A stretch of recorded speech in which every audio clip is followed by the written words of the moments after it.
हरे कृष्णा। संजय जी आगे कहते हैं, राजन, उन संक्षिप्त गणों को पुनः लौटा हुआ देखकर अर्जुन ने महात्मा श्री कृष्ण से कहा, ऋषिकेश, घोड़ों को इन संक्षिप्त गणों की ओर बढ़ाइए। मुझे ऐसा जान पड़ता है ये जीते जी रणभूमि का त्याग नहीं करेंगे। आज आप मेरे अस्त्र, भुजाओं और धनुष का बल देखिएगा। क्रोध में भरे हुए रुद्रदेव जैसे पशुओं का, जगत के जीवों का संहार करते हैं, उसी प्रकार मैं भी इन्हें मार गिराऊंगा। तब श्री कृष्ण ने मुस्कुराकर अर्जुन की मंगल कामना करते हुए उनका अभिनंदन किया और दुर्धर्ष वीर अर्जुन ने जहाँ जहाँ जाने की इच्छा की वहीं वहीं उस रथ को पहुँचाया। रणभूमि में श्वेत घोड़ों द्वारा खींचा जाता हुआ वह रथ उस समय आकाश में उड़ने वाले विमान के समान अत्यंत शोभा पा रहा था। राजन, पूर्व काल में देवताओं और असुरों के संग्राम में इंद्र का रथ जिस प्रकार चलता था, उसी प्रकार अर्जुन का रथ भी आगे बढ़कर और कभी पीछे हटकर मंडलाकार गति से घूमने लगा। तब क्रोध में भरे हुए नारायणी सेना के गोपों ने हाथों में नाना प्रकार के अस्त्र शस्त्र लेकर अर्जुन को अपने बाणों से आच्छादित करना आरंभ कर दिया। भरत श्रेष्ठ, उन्होंने 2 ही घड़ी में श्री कृष्ण सहित कुंती कुमार अर्जुन को युद्ध में अदृश्य कर दिया। तब अर्जुन ने कुपित होकर युद्ध में अपना द्विगुण पराक्रम प्रकट किया। गांडीव धनुष को सब ओर से पोंछकर उसे तुरंत हाथ में लिया और भौहें टेढ़ी करके क्रोध को सूचित करने वाले अपने महान शंख देवदत्त को बजाया। तदंतर अर्जुन ने शत्रु समूहों का नाश करने वाले त्वाष्ट्र नामक अस्त्र का प्रयोग किया। फिर तो वह अस्त्र ने सहस्त्रों रूप पृथक पृथक प्रकट करने लगे। अपने ही समान आकृति वाले उन नाना रूपों से मोहित होकर वे एक दूसरे को अर्जुन मानकर अपने और अपने ही सैनिकों पर प्रहार करने लगे। ये अर्जुन है, ये कृष्ण है, ये दोनों अर्जुन हैं और ये कृष्ण है, इस प्रकार बोलते हुए वे मोहाच्छन्न होकर युद्ध में एक दूसरे पर आघात करने लगे। उस दिव्यास्त्र से मोहित होकर वे परस्पर के आघात से क्षीण होने लगे। उस रणक्षेत्र में समस्त योद्धा फूले हुए पलाश वृक्ष के समान शोभा पा रहे थे। तत्पश्चात उस दिव्यास्त्र ने संक्षिप्तकों को छोड़े हुए सहस्त्रों बाणों को भस्म करके बहुसंख्यक वीरों को यमलोक पहुंचा दिया। इसके बाद अर्जुन ने हंसकर ललित, मालव, मालवेक, त्रिगर्त और योद्धे सैनिकों को बाणों के द्वारा गहरी पीड़ा पहुंचाई। अर्जुन के द्वारा मारे जाते हुए क्षत्रियगण काल से प्रेरित हो अर्जुन के ऊपर नाना प्रकार के बाण समूहों की वर्षा करने लगे। उस भयंकर बाण वर्षा से ढक जाने के कारण वहाँ न ध्वजा दिखाई देती थी, न रथ, न अर्जुन दृष्टिगोचर हो रहे थे और न ही भगवान कृष्ण। उस समय हमने अपने लक्ष्य को मार लिया, ऐसा समझकर वे एक दूसरे की ओर देखते हुए जोर जोर से सिंहनाद करने लगे। श्री कृष्ण और अर्जुन मारे गए हैं, ऐसा सोचकर बड़ी प्रसन्नता के साथ अपने कपड़े हिलाने लगे। आर्य, वे सहस्त्रों वीर वहाँ भेरी, मृदंग, शंख बजाने और भयंकर सिंहनाद करने लगे। उसी समय श्री कृष्ण पसीने पसीने हो गए और खिन्न होकर अर्जुन से बोले, पार्थ, कहाँ हो? मैं तुम्हें देख नहीं पा रहा हूँ। शत्रुओं का नाश करने वाले वीर, कहाँ हो तुम? श्री कृष्ण का वचन सुनकर अर्जुन ने बड़ी उतावली के साथ वायव्यास्त्र का प्रयोग करके शत्रुओं की उस बाण वर्षा को नष्ट कर दिया। तदंतर भगवान वासुदेव ने घोड़े, हाथी, रथ, आयुधों, संक्षिप्तों समूह को, वहाँ के सूखे पत्तों को ढेरी की भांति उड़ाने के लिए अर्जुन से कहा और अर्जुन ने भी अपने बाण से वायुदेव के द्वारा उन सबको उड़ा दिया।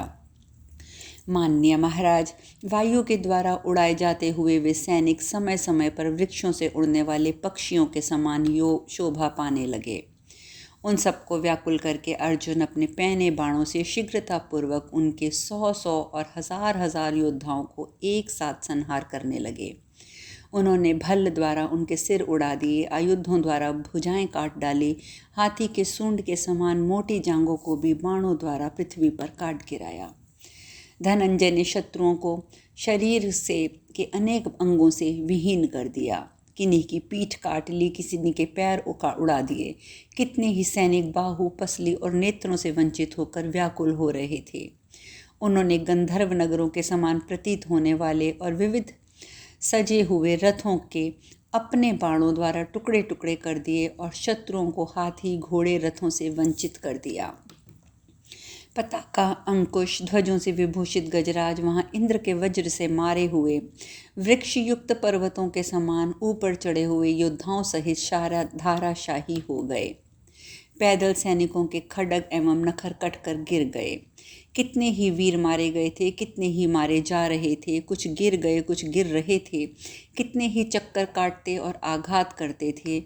इन सब के द्वारा वह युद्ध स्थल अत्यंत क्रूरतापूर्ण जान पड़ता था।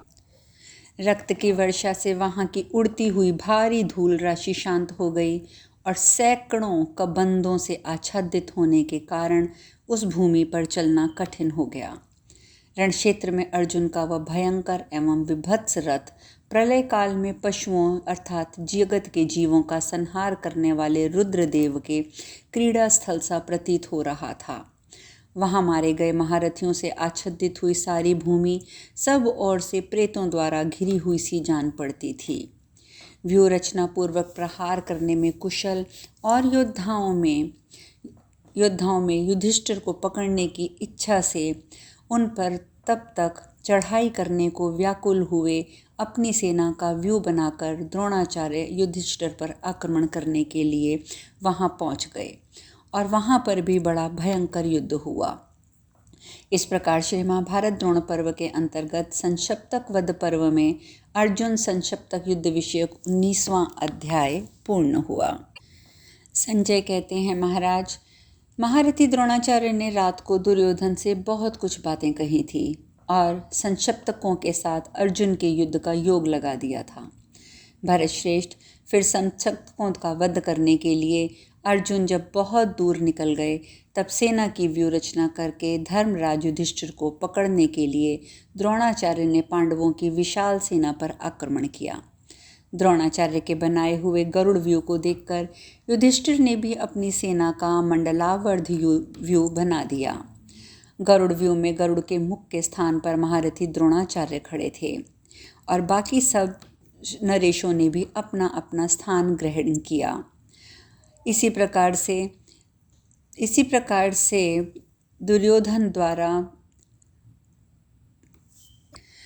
उनकी सेना को आदेश मिलने से उन्होंने भी अपने अपने स्थान पर जाकर खड़े हो गए और पार्श्व का आश्रय लेकर द्रोणपुत्र अश्वत्थामा को आगे खड़ा कर दिया।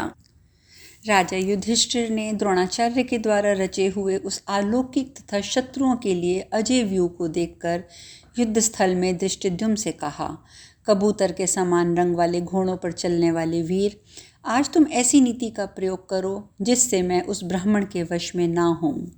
धृष्टद्युम्न बोले, उत्तम व्रत का पालन करने वाले नरेश, द्रोणाचार्य कितना भी प्रयत्न क्यों ना कर लें, आप उनके वश में नहीं होंगे। आज मैं सेवकों सहित द्रोणाचार्य को रोकूंगा। कुरुनंदन, मेरे जीते जी आपको किसी प्रकार का भय नहीं करना चाहिए। द्रोणाचार्य रणक्षेत्र में मुझे किसी प्रकार जीत नहीं सकते।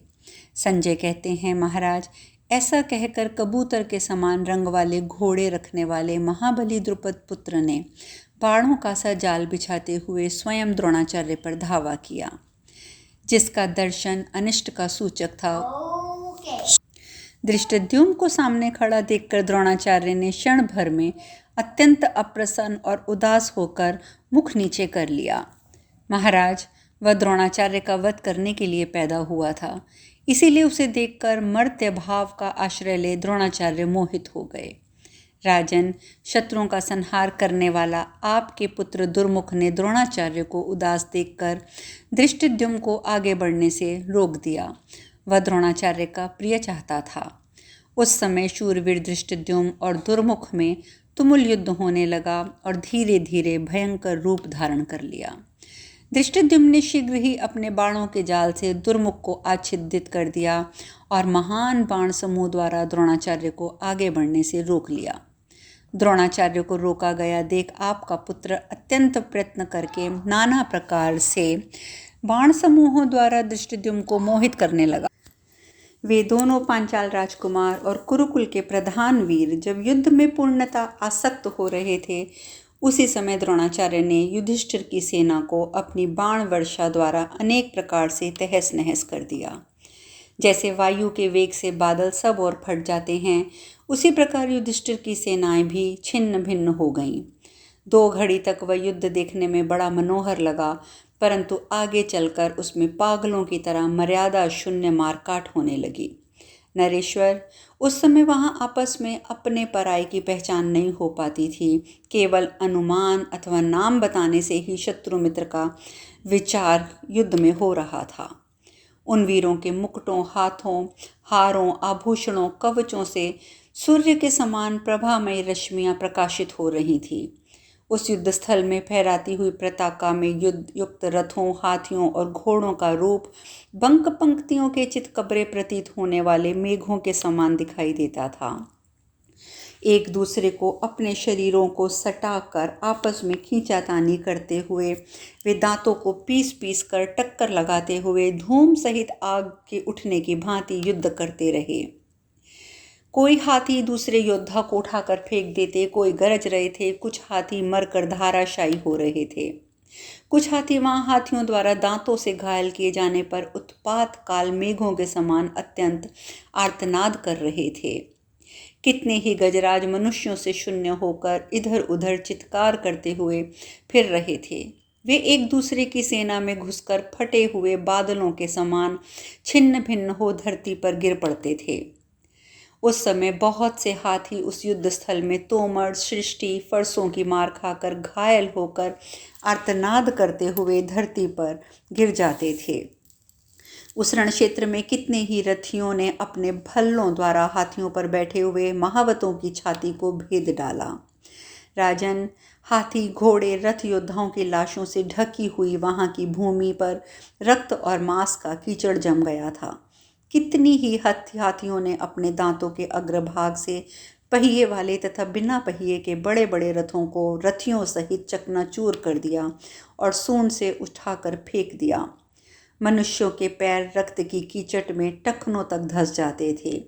उस समय वे दहकते हुए दावानल से घिरे हुए बड़े बड़े वृक्षों के समान जान पड़ते थे। योद्धाओं में वस्त्र, कवच, ध्वज, पताकाएं रक्त से सींच उठी थी। वह सेना का समुद्र हाथियों के समूह रूपी महान वेग, मरे हुए मनुष्य रूपी सेवार और रथ समूह रूपी भयंकर भंवरों के कारण अत्यंत शोभा पा रहा था। वहां समस्त योद्धाओं पर बाणों की वर्षा हो रही थी। किन्हीं उनके चिन्ह नहीं लुप्त हो जाते थे। उनमें से कोई भी योद्धा अपनी ध्वजा आदि चिन्ह को नष्ट हो जाने पर मोह को प्राप्त नहीं हो रहा था। इस प्रकार जब अत्यंत भयंकर घोर युद्ध चल रहा था, उस समय शत्रुओं को मोहित करके द्रोणाचार्य ने युधिष्ठिर पर आक्रमण कर दिया। इस प्रकार श्री महाभारत द्रोण पर्व के अंतर्गत संक्षिप्त वध पर्व में संकुल युद्ध विषयक 20वां अध्याय पूर्ण हुआ। संजय कहते हैं, राजन, तदंतर युधिष्ठिर ने द्रोण को अपने समीप आया देख एक निर्भय वीर की भांति बाणों की भारी वर्षा करके उन्हें रोक दिया। उस समय युधिष्ठिर की सेना में महान कोलाहल मच गया। यह देखकर सत्य पराक्रमी शूरवीर सत्यजीत युधिष्ठिर की रक्षा के लिए द्रोणाचार्य पर टूट पड़ा। फिर तो आचार्य और पांचाल राजकुमार दोनों महाबली वीर इंद्र और बलि की भांति सेना को विक्षुब्ध करते हुए जूझने लगे। महाधनुर्धर सत्यजीत ने अपने उत्तम अस्त्र का प्रयत्न करते हुए तेज धार वाले बाण से द्रोणाचार्य को घायल कर दिया। उनके सारथी पर सर्पविष और यमराज के समान भयंकर 5 बाणों का प्रहार किया। वह बाणों की चोट से सारथी मूर्छित हो गया। इसके बाद सत्यजीत ने सहसा 10 शीघ्रगामी बाणों द्वारा उनके घोड़ों को बींध डाला और कुपित होकर दोनों पृष्ठरक्षकों को भी 10-10 बाण मार दिए। तत्पश्चात शत्रुसूदन सत्यजीत ने अत्यंत कुपित होकर सेना के प्रमुख भाग में मंडलाकार विचरते हुए अपने बाण द्वारा द्रोणाचार्य के ध्वज को काट डाला। तब शत्रुओं का दमन करने वाले द्रोणाचार्य ने युद्ध स्थल में उसका वह पराक्रम देखकर मन ही मन समयोचित कर्तव्य का चिंतन किया। तदंतर आचार्य ने सत्यजीत के बाण सहित धनुष को काटकर उसे 10 पैने बाणों द्वारा घायल कर दिया।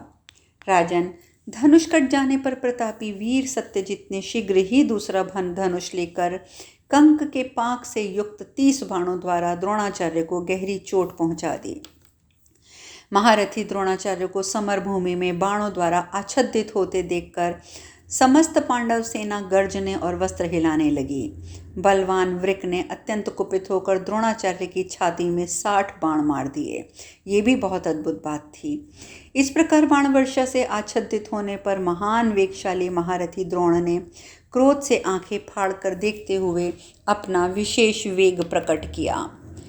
आचार्य द्रोण ने सत्यजीत और वृक दोनों के धनुष काटकर उन्हें और उनके सारथियों और घोड़ों को मार डाला। इतने में अत्यंत वेगशाली दूसरा धनुष लेकर सत्यजीत ने अपने बाणों द्वारा घोड़े, सारथी और ध्वजा सहित द्रोणाचार्य को बींध डाला। संग्राम में पांचाल राजकुमार सत्यजीत से पीड़ित होकर द्रोणाचार्य उसके पराक्रम को ना सह सके, इसलिए तुरंत ही उसके विनाश के लिए उन्होंने बाणों की वर्षा आरंभ कर दी। द्रोण ने सत्यजीत के घोड़ों, ध्वज, धनुष की मुष्टि और दोनों पार्श्व रक्षकों पर सैकड़ों बाणों की वर्षा कर दी। इस प्रकार बारंबार धनुषों के कट जाने पर भी उत्तम अस्त्रों का ज्ञाता पांचाल वीर सत्यजीत लाल घोड़ों वाले द्रोणाचार्य से युद्ध करता रहा। उस समय महासमर में सत्यजीत को प्रचंड होते देख द्रोणाचार्य ने महामनस्वी वीर का अंततः अंधचक्राकार बाण से मस्तक काट डाला। उस महाबली महारथी पांचाल वीर के मारे जाने पर युधिष्ठिर द्रोणाचार्य से अत्यंत भयभीत हो गए और वेगशाली घोड़ों से जुते हुए रथ के द्वारा युद्ध स्थल से दूर चले गए। उस समय युधिष्ठिर की रक्षा के लिए पांचाल्य के कई मत्स्य, चेदी, कारुष, कौशल देशों के योद्धा द्रोणाचार्य के देखते देखते उन पर टूट पड़े। तब शत्रु समूह का नाश करने वाले द्रोणाचार्य ने युधिष्ठिर को पकड़ने के लिए उन समस्त सैनिकों का उसी प्रकार संहार कर डाला जैसे रुई के ढेरों को आग जला देती है। उस समस्त सैनिकों का बार बार बाणों से आग से दग्ध होते देखकर विराट के छोटे भाई शतानीक ने द्रोणाचार्य पर चढ़ाई कर दी। अब शेष कथा कल। हरे कृष्णा।